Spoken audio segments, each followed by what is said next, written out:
हर हर महादेव। नमस्कार। मेरे YouTube channel श्रद्धा में आप सभी लोगों का हार्दिक स्वागत है। उम्मीद करती हूँ कि आप सभी सुखी और स्वस्थ होंगे, भगवान भोलेनाथ की भक्ति में मस्त होंगे। वीडियो को प्रारंभ करने से पहले मैं आप सभी लोगों से विनती करती हूँ कि यदि आप लोग चैनल पर नए हो तो कृपया करके चैनल को सब्सक्राइब कर लें और वीडियो को ढेर सारा प्यार दें। तो आज के इस वीडियो में शिव महापुराण के संहिता 1 के 11वें अध्याय को प्रारंभ करने वाली हूँ, जिसमें शिवलिंग की स्थापना, उसके लक्षण और पूजन की विधि वर्णन तथा शिव पद की प्राप्ति करने वाले सत्कर्मों का विवेचन किया गया है। ऋषिगण बोले, हे सूत जी, शिवलिंग की स्थापना कैसे करनी चाहिए, उसका लक्षण क्या है तथा उसकी पूजा कैसे करनी चाहिए, किस देश काल में करनी चाहिए और किस द्रव्य के द्वारा उसका निर्माण होना चाहिए। सूत जी बोले, मैं आप लोगों के लिए इस विषय का वर्णन करता हूँ, ध्यान देकर समझिए। अनुकूल एवं शुभ समय में किसी पवित्र तीर्थ में अथवा नदी आदि के तट पर अपनी रुचि के अनुसार ऐसी जगह शिवलिंग की स्थापना करनी चाहिए जहाँ नित्य पूजन हो सके।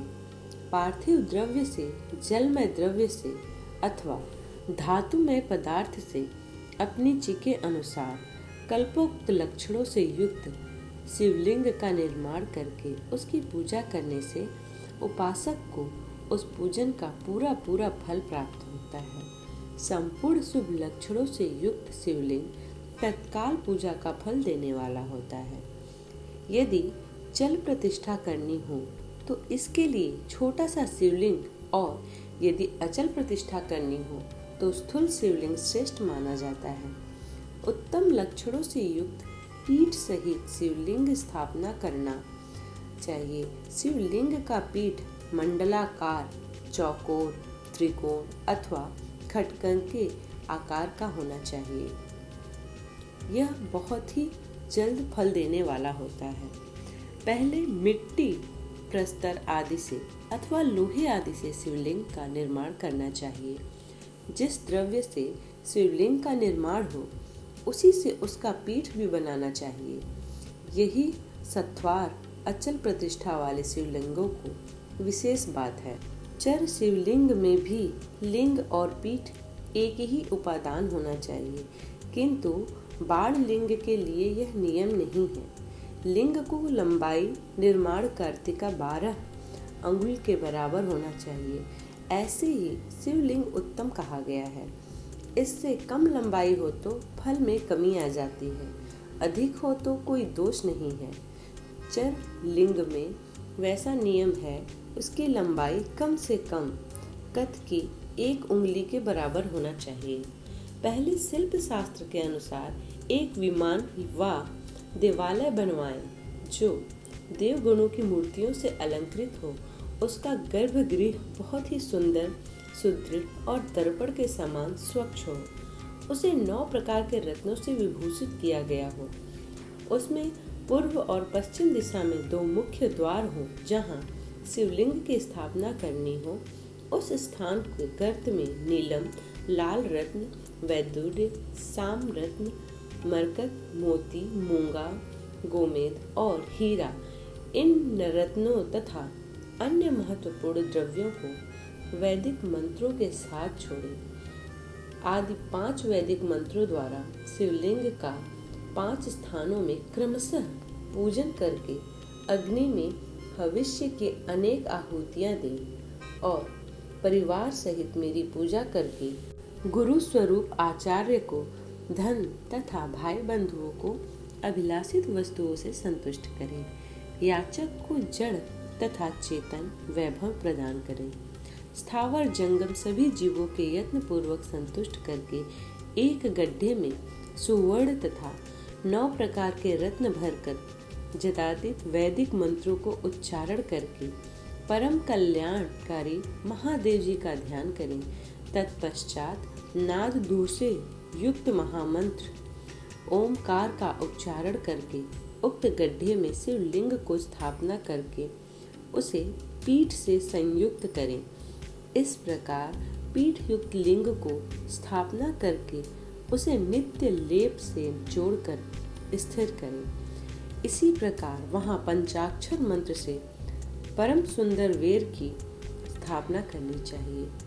सारांश यह है कि भूमि संस्कार आदि की सारी विधि जैसे लिंग प्रतिष्ठा के लिए कही गई है, वैसे ही वेर प्रतिष्ठा के लिए भी समझनी चाहिए।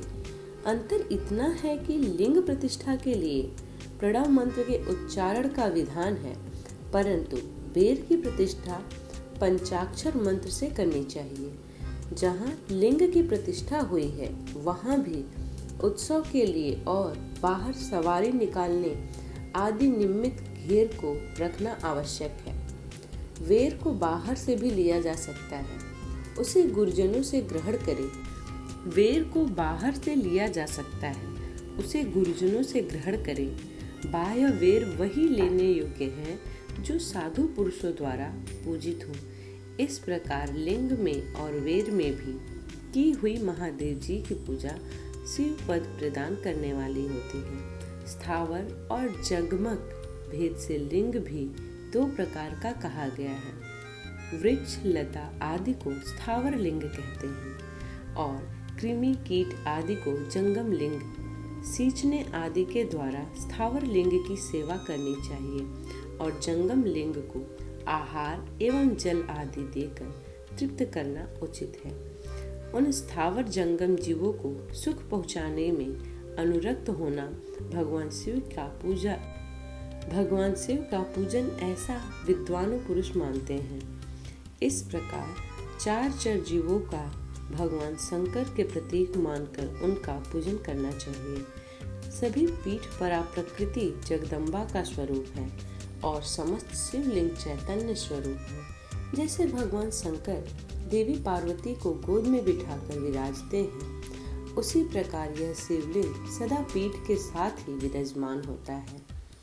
इस तरह महामांगलिक स्थापना करके विविध उपचारों द्वारा उसका पूजन करें। अपनी शक्ति अनुसार नित्य पूजा करनी चाहिए तथा देवालय के पास ध्वजारोपण आदि करने चाहिए। इस प्रकार साक्षात शिव जी का पद प्रदान करने वाली लिंग की स्थापना करें अथवा चर लिंग में खोड़सोपरोच द्वारा यथोचित रीति से क्रमशः पूजन करें। यह पूजन भी शिव पद प्रदान करने वाला है।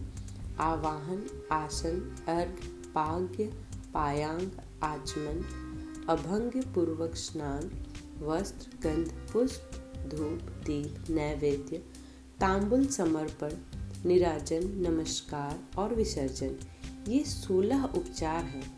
अथवा अर्घ्य से लेकर नैवेद्य तक विधिवत पूजन करें। अभिषेक, नैवेद्य, नमस्कार और तर्पण ये सब यथाशक्ति नित्य करें। इस तरह किया हुआ शिव जी का पूजन शिव पद की प्राप्ति करने वाला होता है। अथवा किसी मनुष्य के द्वारा स्थापित शिवलिंग में, ऋषियों द्वारा स्थापित शिवलिंग में, देवताओं द्वारा स्थापित शिवलिंग में, अपने आप प्रकट हुए स्वयं शंभु लिंग में तथा अपने द्वारा नूतन स्थापित हुए शिवलिंग में भी उपचार संपूर्ण पूर्वक जैसे तैसे पूजन करने से या पूजन की सामग्री देने से भी मनुष्य ऊपर जो कुछ कहा गया है वह सारा फल प्राप्त कर लेता है। क्रमशः परिक्रमा और नमस्कार करने से शिवलिंग पद की प्राप्ति होने जाती है और नमस्कार करने से भी शिवलिंग शिव पद की प्राप्ति करने वाला होता है। यदि नियम पूर्वक शिवलिंग दर्शन मात्र कर लिया जाए तो वह भी कल्याणप्रद होता है। मिट्टी, आटा, गाय के गोबर, फूल, कनेर पुष्प, फल, गुड़, मक्खन, भस्म अथवा अन्न से भी अपनी रुचि के अनुसार शिवलिंग बनाकर तदनुसार उसका पूजन करें। कुछ लोग हाथ के अंगूठे आदि पर भी पूजा करना चाहते हैं। लिंग का निर्माण कहीं भी करने में किसी प्रकार का निषेध नहीं है। भगवान शिव सर्वत्र ही भक्त के प्रयत्न के अनुसार फल प्रदान कर देते हैं। अथवा श्रद्धा पूर्वक शिव भक्तों को शिवलिंग का दान या लिंग के मूल्य का दान करने से भी शिवलोक की प्राप्ति होती है। अथवा ऐसा भी कहा जाता है कि प्रतिदिन 10,000 प्रणव मंत्र का जप करें अथवा दोनों संध्याओं को समय 1000 प्रणव का जप किया करें। यह क्रम भी शिव पद की प्राप्ति करने वाला होता है। ऐसा जानना चाहिए, जप काल में मकारांत प्रणव का उच्चारण मन की शुद्धि करने वाला होता है। समाधि में मानसिक जप का विधान है तथा अन्य सब समय उपांशु जप ही करना चाहिए। नाद और बिंदु से युक्त ओंकार का उच्चारण को विद्वान पुरुष समान प्रणव कहते हैं। यदि प्रतिदिन आदर पूर्वक 10,000 पंचाक्षर मंत्र जप किया जाए अथवा दोनों संध्याओं के समय 1000 की जप किया जाए तो उसे शिव पद की प्राप्ति करने वाला समझना चाहिए। ब्राह्मणों के लिए आदि में प्रणव से युक्त पंचाक्षर मंत्र अच्छा बताया गया है। फल की प्राप्ति के लिए दीक्षा पूर्वक गुरु से मंत्र ग्रहण करना। मंत्र की दीक्षा मातृकाओं का न्यास, सत्य से पवित्र अंतःकरण वाला ब्राह्मण तथा ज्ञानी गुरु, इन सब को उत्तम माना गया है। द्विजों के लिए नमः शिवाय के उच्चारण का विधान है। दीजे तरु के लिए अंत में नमः पद की प्रयोग विधि, अर्थात वे शिवाय नमः इस मंत्र का उच्चारण करें।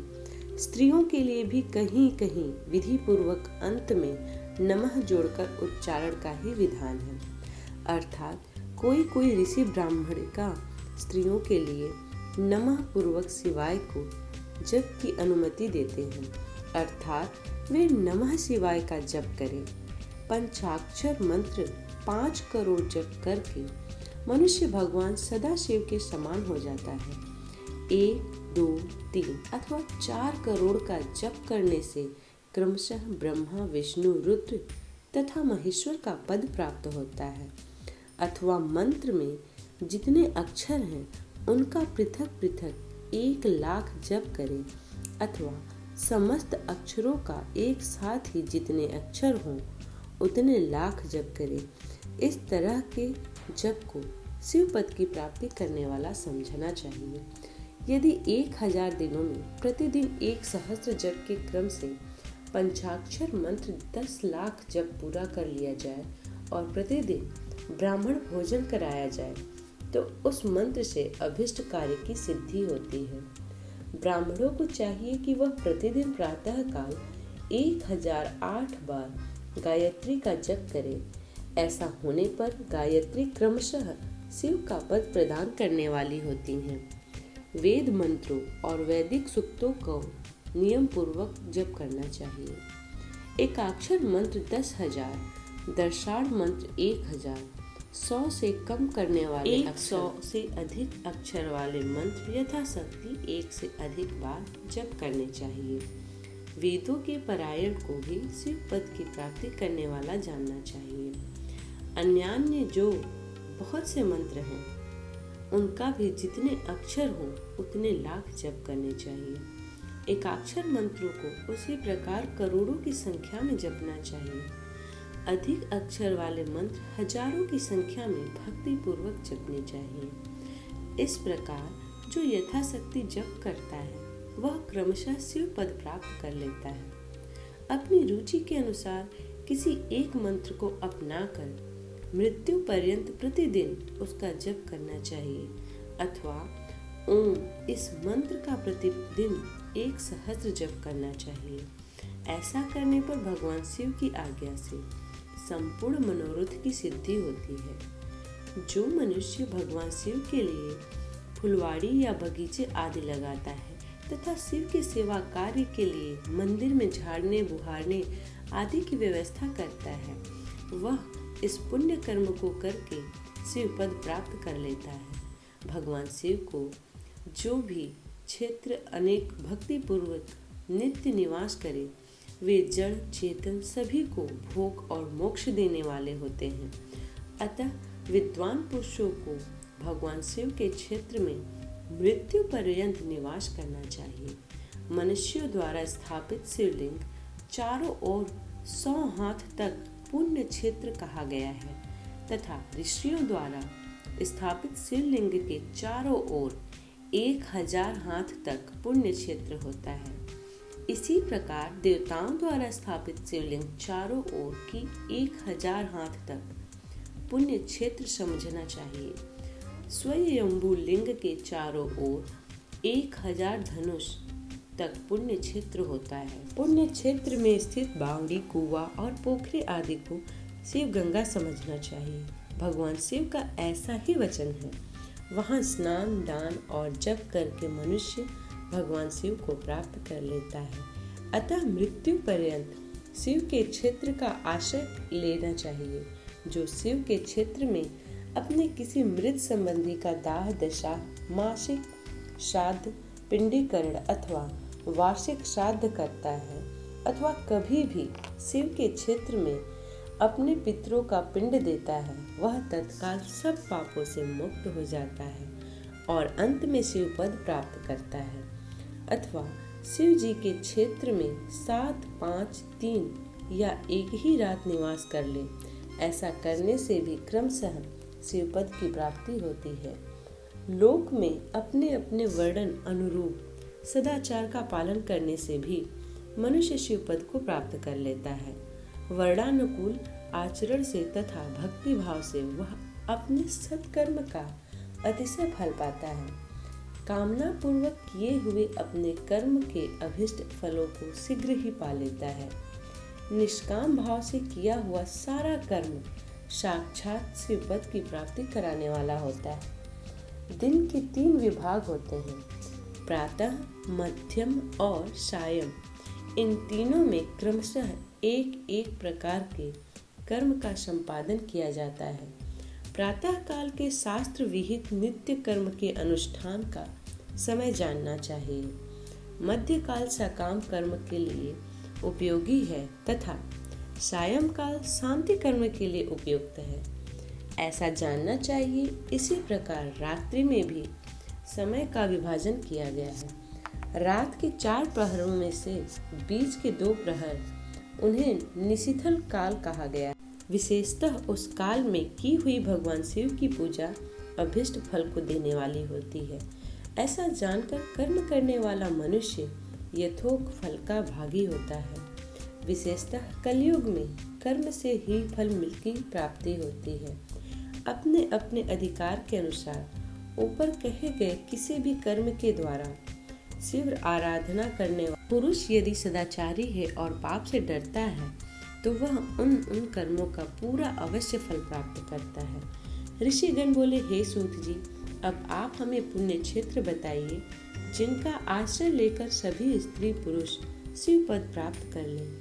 हे सूत जी, योगी वरों में श्रेष्ठ शिव क्षेत्र तथा 100 गमों का भी वर्णन कीजिए।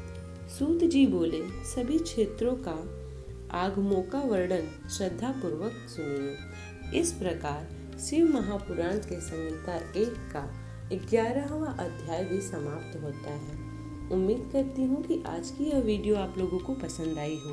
वीडियो पसंद आई हो तो वीडियो को लाइक करें, शेयर करें और कमेंट करके ज़रूर बताएं कि वीडियो कैसे लगे। इसी प्रकार की वीडियो को प्राप्त करने के लिए चैनल को सब्सक्राइब करना ना भूलें। मिलते हैं अगले अध्याय में, तब तक के लिए हर हर महादेव।